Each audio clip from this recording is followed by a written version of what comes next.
Welcome to Daddy's Money Garage.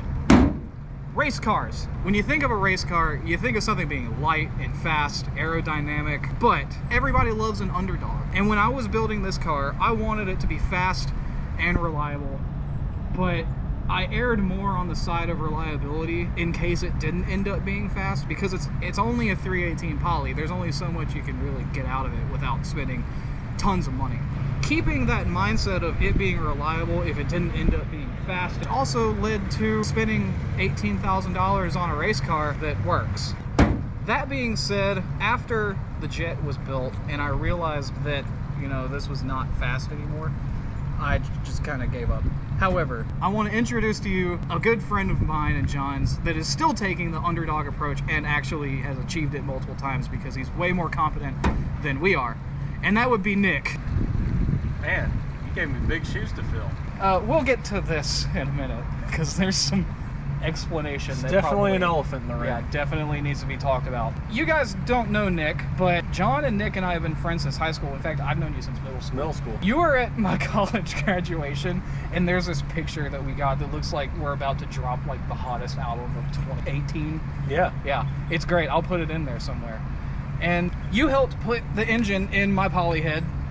In fact, there's a good clip of you working on my starter when it didn't fit. Ain't my car, fuck it. Man, that's nice. God damn, that's fucked up.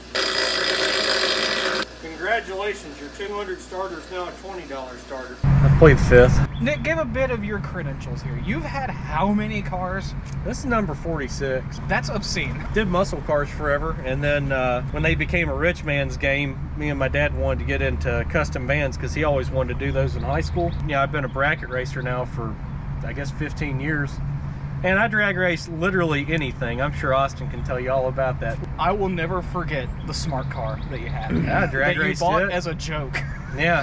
Do you remember when we made that $8 turbo whistle tip for it? This is how you build a Smart 4.2 Passion with some freaking boost. Except it's not boost. There you go.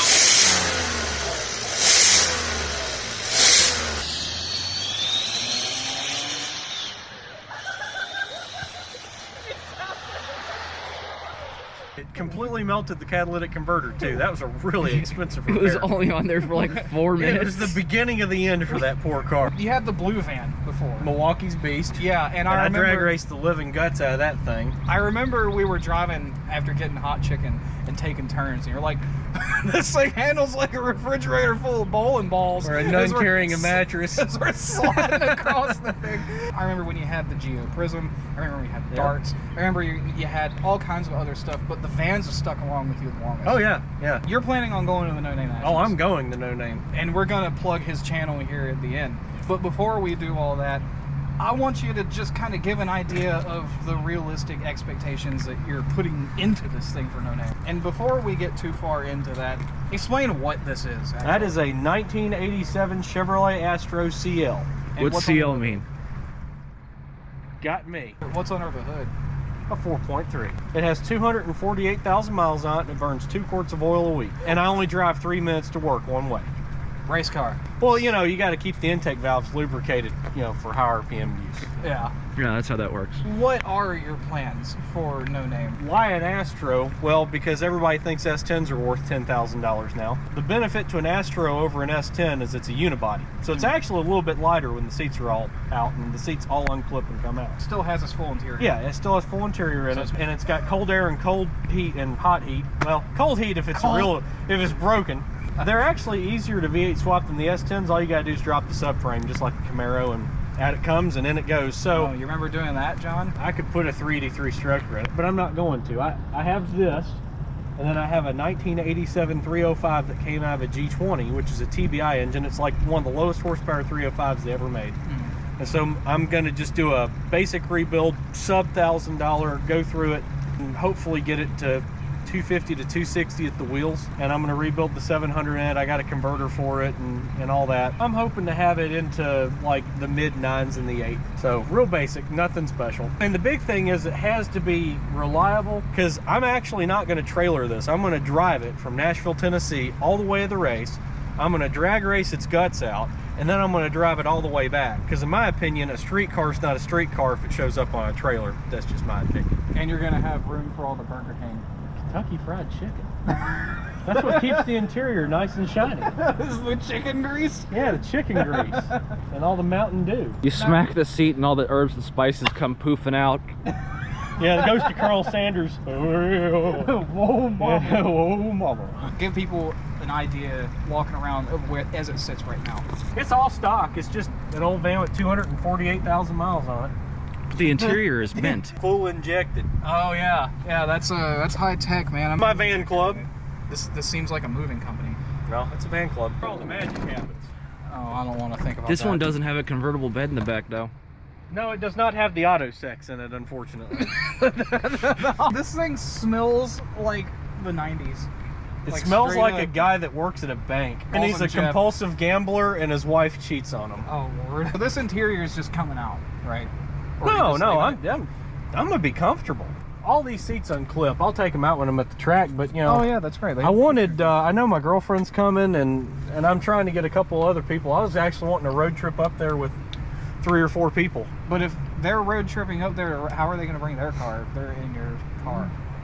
See, vans are the perfect drag car when your wife catches you with all the receipts and throws you out of the damn house. You have a house you can drag race. You're basically going to be drag racing an apartment. This is like a studio, Yeah. whereas like Yeah. the blue one was a like a luxury. Yeah, this is truly a smaller van. This one is actually like 1,500 pounds lighter than the other one was, fully gutted Oh yeah.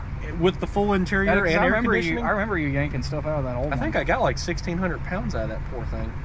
I remember it was comfortable one day, and then the next day it wasn't. What'd you put on the exhaust? Like, did you do anything to the exhaust? It's just a single exhaust with a transverse Camaro style Flowmaster knockoff at the back. It doesn't really make any noise. Well, fire it up. We'll let people know what it sounds like before the engine swap. Oh man, if you do it like that, it kind of looks like fender skirts.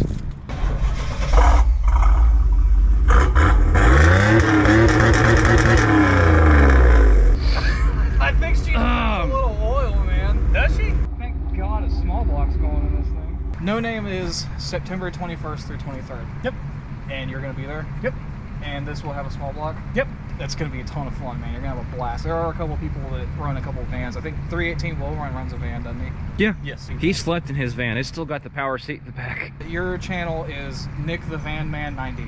Correct. And I'm going to put a link down here somewhere, wherever it is. In the description, whatever makes sense. Go subscribe to Nick. If you subscribe to us and helped us get to No Name and support the channel, you should also support Nick. But before you go subscribe to Nick, also subscribe to us if you're not, because, you know, we're bringing you Nick.